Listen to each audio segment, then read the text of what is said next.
Assalamualaikum everyone. Hope so all of you are doing well. And we have already completed exercise 1.4 question number 1 all parts. Now we start question number 2. लेकिन उससे पहले आप channel को like करें, video को subscribe करें और आप अगर बाकी लेक्चर्स आपको चाहिए तो लिंक डिस्क्रिप्शन में मौजूद है, आप उसको क्लिक करें तो कॉम्प्लेक्स नंबर के आपको बाकी सारे चैप्टर्स के लिंक मिल जाएंगे। तो सवाल नंबर 2 है हमारे पास, solve the following simultaneous linear equation with complex coefficient for w and z। Simultaneous linear equation का मतलब होता है ऐसी इक्वेशन जिसकी हमारे पास जो हाईएस्ट पावर होती है वो हमारे पास 1 होती है। अगर वो बात करता क्वाड्रेटिक इक्वेशन की तो हमारे पास जो इक्वेशन थी उसकी हाईएस्ट पावर 2 होनी थी। अब आपको नज़र भी आ रहा होगा इसमें कोई भी ऐसी वैल्यू नहीं है हमारे पास जिसकी पावर स्केयर में हो, सबकी जो वैल्यू है हमारे पास सबकी पावर जो है वो 1 में है। बेसिकली इसको हमने साइमल्टेनियस लीनियर इक्वेशन को ऐसे सॉल्व करना है कि हमारे पास w और z की वैल्यू आ जाए। चलिए अब स्टार्ट करते हैं। Part number 1 is 3z plus 2 plus iota w is equal to 11 minus iota divide में 2 minus iota z minus w is equal to -1 plus iota. इसको इक्वेशन नंबर 1 कह लें, इसको इक्वेशन नंबर 2 कह लें। अब बेसिकली आपने इन इक्वेशन में से सबसे पहले w या z में से किसी एक की वैल्यू निकालनी होती है। तो मैंने पहले w की वैल्यू निकाली, फिर मैंने उसको दूसरी इक्वेशन में पुट किया, फिर वहाँ से मेरे पास z की वैल्यू निकली। अब जो वहाँ से z की वैल्यू निकलेगी उसको इस w की वैल्यू में मैंने पुट करना है और मेरे पास w और z की वैल्यूज़ आ जाएंगी। तो इक्वेशन नंबर 1 से हम स्टार्ट करते हैं। इक्वेशन नंबर 1 से हमने बेसिकली w की वैल्यू को सेपरेट करना है। तो कैसे करेंगे, थोड़ी सिंप्लीफिकेशन करेंगे। 3z plus 2 plus iota w is equal to 11 minus iota. यहाँ पे 3z हमारे पास ऐड हो रहा है, उस साइड पे गया तो ये -3z हो जाएगा। 2 plus iota w is equal to 11 minus iota minus 3z। w को मैंने बेसिकली फाइंड करना है, तो यहाँ पे ये मल्टीप्लाई हो रहा था, इस साइड पे आके ये डिवाइड हो जाएगा। तो इसको मैंने इक्वेशन नंबर 3 का नाम दे दिया। अब मैंने इसको इक्वेशन नंबर 2 में पुट करना है और z की वैल्यू को फाइंड करना है। अब z की वैल्यू को फाइंड करना है मैंने,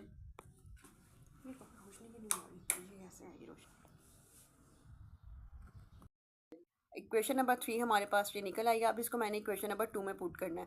इक्वेशन नंबर 2 मेरे पास क्या थी, 2 minus iota z minus w is equal to -1 plus iota. अब ये जो w है इसमें मैंने इस w की वैल्यू यानी इक्वेशन नंबर 3 को पुट करना है, तो बाकी इक्वेशन ऐसे ही आती रहेगी। 2 माइनस अयोटा z माइनस इसमें w की वैल्यू पुट की is equal to -1 plus iota आ गया।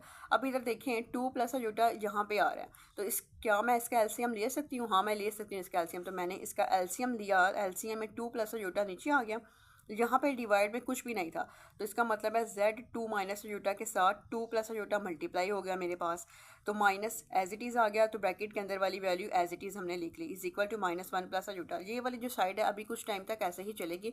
पहले हमने इसको सॉल्व करना है, फिर हमने एंड पे आके वैल्यूज़ को सिंप्लीफिकेशन करनी है। अब यहाँ पे देखें 2 माइनस अयोटा 2 प्लस अयोटा, इसको मैं लिख सकती हूँ 2 का स्केयर 4 माइनस अयोटा का स्केयर। यहाँ पे a square minus B square का फार्मूला अप्लाई हो रहा है, तो -11 माइनस 3z माइनस अयोटा, बाकी सारा वैसे का वैसा। तो अब नेक्स्ट स्टेप में हमने क्या किया, ब्रैकेट के अंदर z से मल्टीप्लाई कर दिया, तो 4z minus z iota square आ गया। यहाँ पे माइनस था तो ब्रैकेट के अंदर जितनी भी वैल्यूज़ हैं उनके साइन चेंज होंगे। -11 plus 3z plus iota which is equal to -1 plus iota, divide में हमारे पास आ रहा था 2 प्लस अयोटा। अब यहाँ पे देखें जहाँ पे अयोटा की स्केयर आ रही है उसकी जगह पे मैंने -1 पुट करना होता है।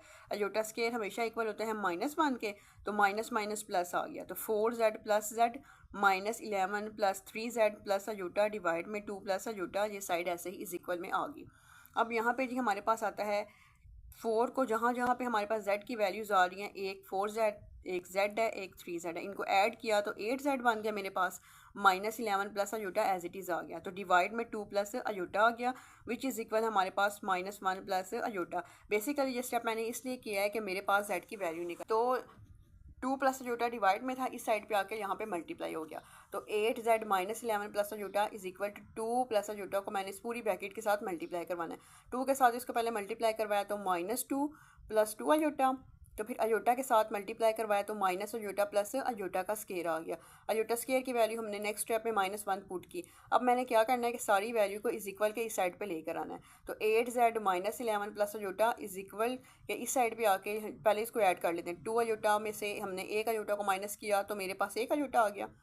सिंपल नंबर को सिंपल नंबर में ऐड किया तो -2 को जब मैंने ऐड किया -1 में मेरे पास -3 आ गया। अब इन सारी वैल्यूज़ को उठाकर उस तरफ लेकर जाना ताकि मेरे पास z की वैल्यू निकल आए। तो 8z minus 11 plus iota plus 3 minus iota is equal to 0। Iota positive और नेगेटिव आपस में कैंसिल, 11 में से 3 को माइनस किया तो 8 आ गया और साइन हमेशा बड़ी वैल्यू का। यहाँ से मैंने 8 कॉमन लिया, z minus 1 is equal to 0। तो मैं लिख सकती हूँ z minus 1 is equal to 0, z is equal to 1। अब z की तो मेरे पास वैल्यू निकल आई है ये वाली। अब मैंने इसको पुट भी तो करना है ना, मैंने इसको इक्वेशन नंबर 3 में पुट करना है। इक्वेशन नंबर 3 क्या थी मेरे पास, w is equal to 11 minus iota minus 3z divided by 2 plus iota.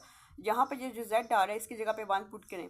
w is equal to 11 minus iota minus 3 को मल्टीप्लाई किया 1 से तो 3 आता है, तो डिवाइड में 2 प्लस अयोटा।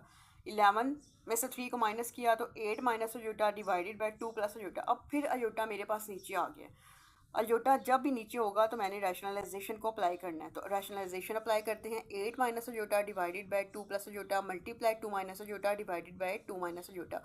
अब पहले इस पूरी वैल्यू को इसके साथ मल्टीप्लाई करवाना है। 8 को पहले मल्टीप्लाई करवाते हैं इस पूरी वैल्यू के साथ, तो क्या आएगा, 8 को 2 से मल्टीप्लाई करवाया तो 16, 8 को मल्टीप्लाई किया अयोटा के साथ तो माइनस 8 अयोटा आ गया।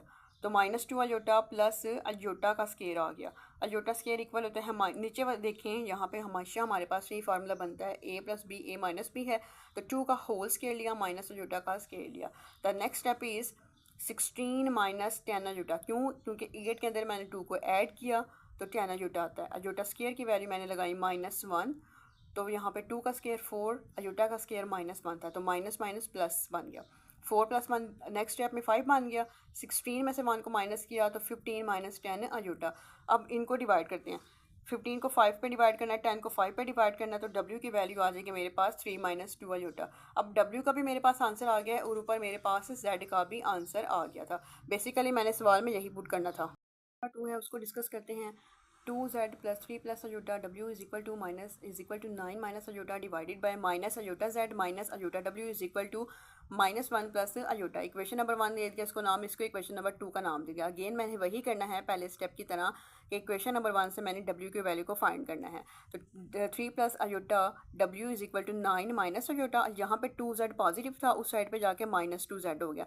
w के साथ 3 प्लस अयोटा मल्टीप्लाई हो रहा था तो नेक्स्ट स्टेप में ये डिवाइड हो जाएगा। तो बेसिकली जो मेरे पास इक्वेशन नंबर 3 बनी 9 minus iota -2z divided by 3 plus iota, ये इक्वेशन नंबर 3 बन गई।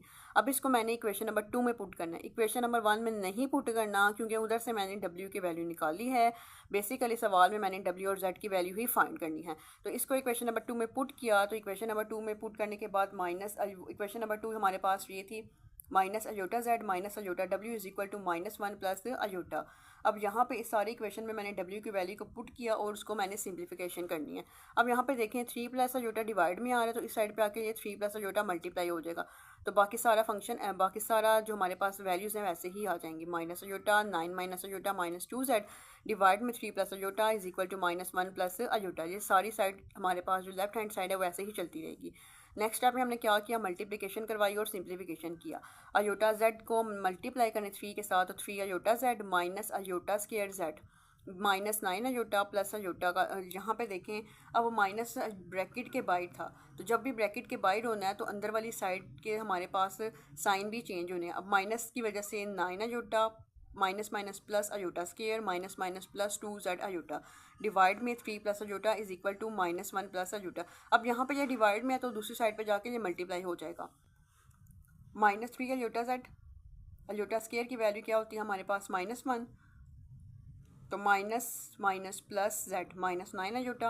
अयोटा स्केयर इक्वल होता है -1 के, तो 2z अयोटा हमारे पास। अब जो अयोटा z वाली वैल्यू है एक मेरे पास ये थी, एक मेरे पास 2z अयोटा थी, इनको प्लस माइनस करें तो -z अयोटा आता है। z हमारे पास एक ही था तो -9 अयोटा -1। यहाँ पे इन दोनों को हमने मल्टीप्लाई करवा दिया। मल्टीप्लिकेशन करवाने के बाद -3 minus iota plus 3 iota, iota का स्केयर आ गया। अयोटा स्केयर इक्वल होता है -1 में, उसकी वैल्यू पुट कर दी। अब नेक्स्ट स्टेप में देखें जी, -z iota plus z -9 iota -1 is equal to -3 minus iota plus 3 iota -1 value put करने के बाद अब इनको हमने सिंप्लीफाई करना है और इनको इक्वेशन को साइड पे लेके जाना है। जब इसको सिंप्लीफाई किया तो -3 -1 मिलके -4 हो गया। 3 में से 1 को माइनस किया तो 2 अयोटा आ गया। तो बाकी ये साइड हमारे पास इधर ही मौजूद रहेगी। अब ये जो मेरे पास फैक्टर आ रहा है या मेरे पास जो नंबर आ रहे हैं उठाकर मैंने उसको दूसरी वाली साइड पर लेके जाना है ताकि मेरे पास z की वैल्यू आ जाए। या फिर आप ऐसे भी कर सकती हैं कि इस वाली साइड को इस साइड पे ले आएँ, वहाँ पे z को कॉमन ले लें।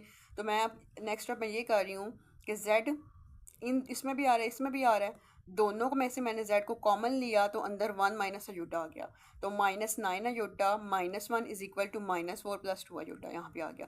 अब ये वाली जो साइड है इसको मैंने लेफ्ट हैंड साइड पे लेके आना है। तो क्या बनेगा -4 + 2 अजूटा, यहाँ पे माइनस था, यहाँ पे आके +9 अजूटा और +1 बन गया। तो 9 + 2 इक्वल होता है 11 अजूटा के। तो -4 में से 1 प्लस ऐड किया तो -3 अजूटा। ये इस साइड पे हमारे पास z 1 माइनस अजूटा था, z मैंने अकेला लेके आना। तो यहाँ पे ये मल्टीप्लाई हो रहा है तो दूसरी वाली साइड पे आके ये डिवाइड हो जाएगा। 11 अजूटा -3 डिवाइड में आ गया 1 माइनस अजूटा। अब फिर मेरे पास ये अजूटा नीचे आ रहा है तो मैंने रैशनलाइजेशन को अप्लाई करना है। देखिए जी, 11 अजूटा -3 डिवाइड में 1 माइनस अजूटा, 1 माइनस अजूटा था, मल्टीप्लाई डिवाइड करवाना है 1 प्लस अजूटा के साथ मैंने। तो नीचे तो मेरे पास वही बन जाएगा 1 का स्केयर माइनस अजूटा का स्केयर। यहाँ पे 11 अजूटा को पहले सारी वैल्यू के साथ मल्टीप्लाई करवाते हैं हम। 11 अजूटा -3 1 प्लस अजूटा मल्टीप्लाई करने के बाद जब 11 अजूटा को 1 के साथ मल्टीप्लाई करवाया तो 11 अजूटा आ गया। फिर -3 को मल्टीप्लाई किया 1 के साथ तो ये ऐसे ही आ गया। फिर अजूटा स्केयर के साथ मैंने मल्टीप्लाई कर अजूटा के साथ 11 अजूटा को मल्टीप्लाई करवाया तो 11 अजूटा स्केयर आ गया। और जब -3 को मल्टीप्लाई किया अजूटा के साथ तो -3 अजूटा डिवाइड में हमारे पास बनता है 1 का स्केयर माइनस अजूटा का स्केयर। 1 का स्केयर 1 नहीं होता, अजूटा का स्केयर -1 था। तो नेक्स्ट स्टेप में देखते हैं जी हमारे पास क्या होता है। फिर हमने क्या किया, अजूटा स्केयर की जहाँ पे भी वैल्यू होती है उसकी जगह पे हमने 1 लगाना होता है। जी हमारे पास वैल्यू होती है -1 लगाना होता है। तो यहाँ पे देखिए जी, यहाँ पे अजूटा था, यहाँ पे भी अजूटा था। तो 11 में से 3 को माइनस किया तो 7 अजूटा आ गया, -3 था, अजूटा स्केयर था। अजूटा स्केयर की वैल्यू -11 होती है। मतलब अजूटा स्केयर की वैल्यू -1 थी, मल्टीप्लाई किया तो -11 आ गया। तो यहाँ पे नेक्स्ट स्टेप में हमने लिख लिया 7 अजूटा -3 अजूटा -11। फिर यहाँ पे हमने